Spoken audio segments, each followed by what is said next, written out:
हनुमान जी ने अब देखो हीट एंड ट्रायल मेथड से सीता की खोज हुई। कोई पूर्व में ढूंढ रहा है, कोई पश्चिम में, कोई उत्तर में, कोई दक्षिण में तलाश कर रहे हैं, जैसे किसी की गाय गुम हो जा और ढूंढते ढूंढते किसी का हाथ लग जाए, ऐसे तो सीता की खोज हुई। तो समर्थता का यहाँ प्रमाण आपके सामने आएगा कि भगवान श्री राम कितने समर्थ हैं, क्योंकि काल इन सबको नचा रहा है। हनुमान जी लंका में पहुंच जाते हैं। लंका में सब जगह ढूंढते ढूंढते पता लगा कि एक औरत को रावण ने नौलखा बाग में बंद किया हुआ है। आशा का चिराग जगा। हनुमान जी वहां देखा जाकर के हनुमान जी ने देखी वहां की गतिविधि। पहले तो एक छोटा रूप बनाकर बंदर का, और उसी वृक्ष पर बैठ गया जिसके नीचे सीता मायूस और दुखी दिल से रो रही थी और बैठी थी, बहुत कमजोर हो गई थी। उसमें रावण आता है अपने सैनिकों को, अंगरक्षकों को लेकर, और कहता है कि तू मेरी बात स्वीकार कर ले, तो मेरी पत्नी बन जा, मैं तुझे माफ कर दूंगा, नहीं तेरी गर्दन काट के छोड़ूंगा, नहीं तड़फा तड़फा के मारूंगा तुझे। सीता ने कहा कि ये जान जा सकती है राक्षस, ये शरीर को तू छू नहीं सकता। काफी देर डरा धमका के चला जाता है। हनुमान ऊपर बैठा देख रहा है। कुछ देर के बाद हनुमान जी ने, जो श्री राम ने अंगूठी दी थी कि सीता इस अंगूठी से तेरा परिचय सही मानेगी, नहीं तो विश्वास नहीं करेगी, जिस पर श्री रामचंद्र लिखा हुआ था, खुदा हुआ था।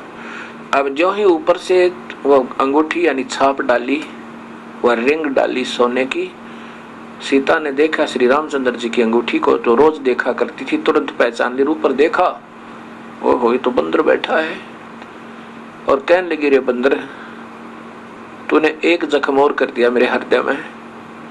पहले तो यह महादुखी थी, मेरा अपहरण हुआ, ऊपर से वनवास था, और मेरे पति की मृत्यु की खबर लेकर आ गया तू, वो खा लिया किसी जंगली जानवरों ने। तब हनुमान जी नीचे आए, दुर्दशा देखकर कहने लगे, नहीं माता, उस त्रिलोक की नाथ को कौन मार सके, चिंता क्यों करते हो, मैं तो उनका भेजा हुआ एक संदेश वाहक हूँ, मेरा हनुमान नाम है, और मैं उनका अनुचर हो गया हूँ, मैं उनका सेवक हूँ, और मैंने ये सब हालत आपकी देख ली है माँ, और आपकी खोज होगी, अब तुरंत ही हम सेना लेकर आएंगे हमारे राम जी, और तुझे छुड़वा ले जाएंगे। सीता ने कहा, हनुमान जल्दी करना, मैं बहुत दुखी होकर रखी इन्होंने।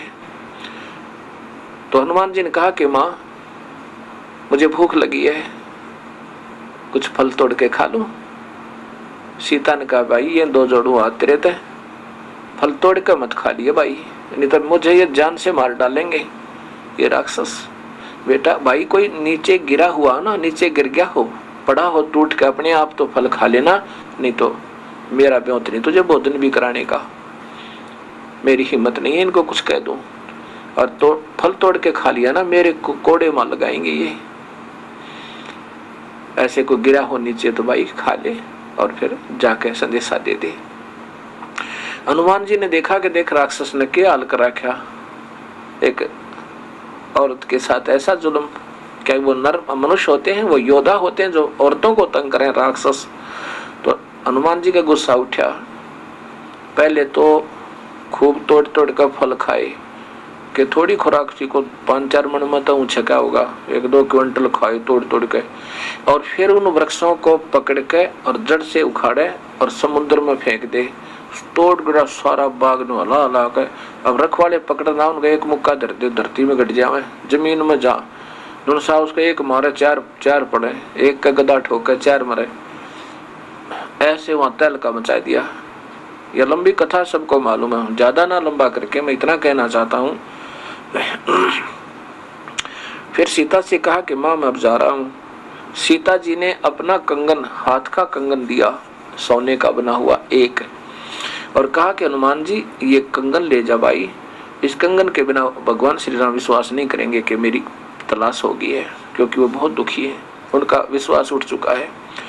ऐसे ही हनुमान जी वहां से कंगन लेकर वापस छलांग लगाई और एक सुबह सुबह एक पहाड़ी के ऊपर आके वहां उतरा।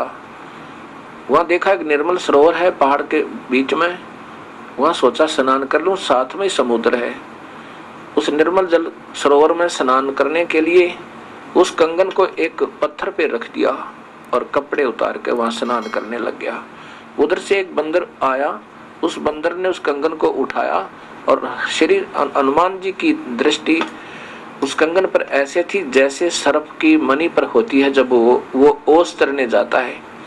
सुबह सुबह ओस चरने के लिए जब सर्प जाता है तो उस मणि होती है उसके पास, तो मणि को रख देता है और ओस चाटता रहता है, एक नजर मणि पर रहती है और कोई आपत्ति दिखा तुरंत भाग के मणि को अपने अंदर मुंह में लेकर भाग लेता, मुख में लेकर। ऐसे हनुमान जी की दृष्टि उस मणि की तरह कंगन पर थी जैसे सर्प की होती है।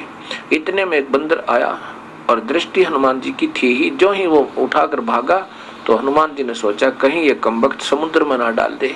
वैसे तो मैं इसको जाने नहीं दूंगा चाहे कितना भाग ले, पर यह मजबूरी हो जाएगी जब समुद्र में डाल दिया तो मेरी सारी मेहनत विफल जाएगी। हनुमान जी पीछे भागा।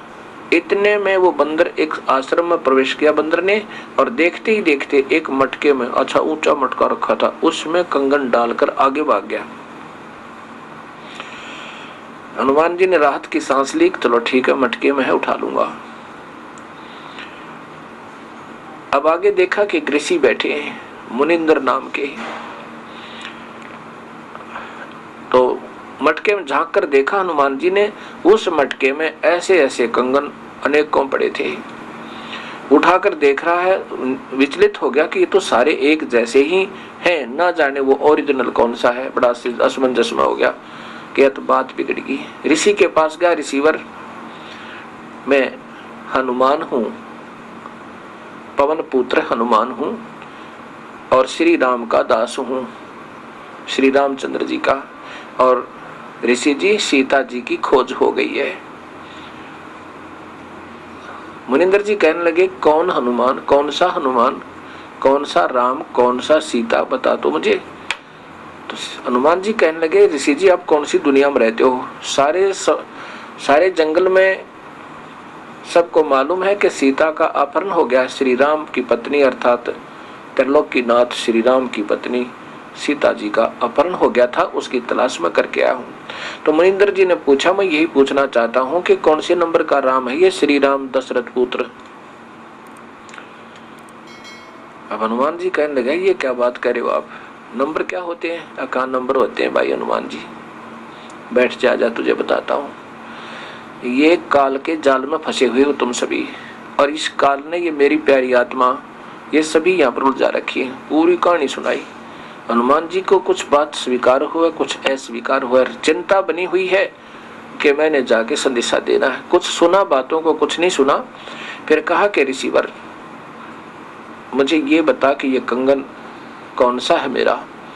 मुनिंदर जी ने कहा कि आप कोई सा उठा लीजिए वही तेरा होगा, वही सीता जी का वही कंगन होगा, उसमें कोई अंतर नहीं, बेसिक मिला लेना।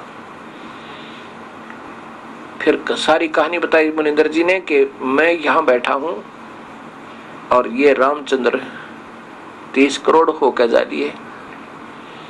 बोला 30 करोड़?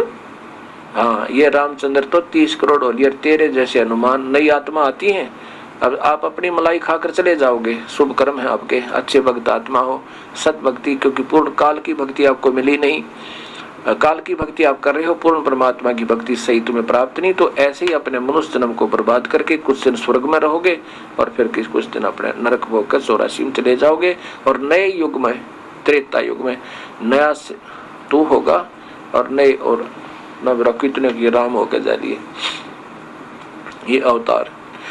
और जितनी बार भी तुम आते हो ऐसी घटना घटती है, और यही हनुमान आते हैं और मैं वो ये कंगन इसमें डाल जाते हैं। तो हनुमान जी ने कहा कि एक कंगन तो जैसे आप कह रहे हो कि ले जाइए वही होगा, एक कंगन तो हर बार हनुमान ले ही जाता होगा, फिर इस मटके में कहां से आ गए वो? कबीर साहब ने कहा कि इसमें मेरी शक्ति काम करती है। मैंने इसमें एक ऐसा आशीर्वाद दिया है कि इसमें डुप्लीकेट कॉपी जो की तो बना दिया ओरिजिनल जैसी। एक कटोरी उठाई, उसकी एक कटोरी उठाई साहिब ने कांसी की, और उसमें डाल दी। डालते ही दो होगी एक जैसी कप, बिल्कुल सेम टू सेम। अब देख पहचान ले कोई सी ने। ऐसे ही इस बंदर के यहाँ डालते ही इसमें दो कंगन बन जाते एज इट इज, और एक आप ले जाओ। ऐसे ही वो हनुमान एक ले जाता, एक इसमें रह जाता। ये 4 काउंटिंग, ये यादाश्त के लिए, ये गिनती के लिए यहाँ रख लेता हूँ।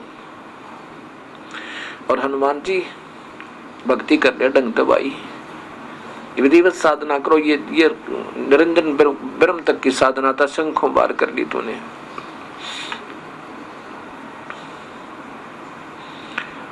अब कबीर साहब क्या समझाते हनुमान जी को?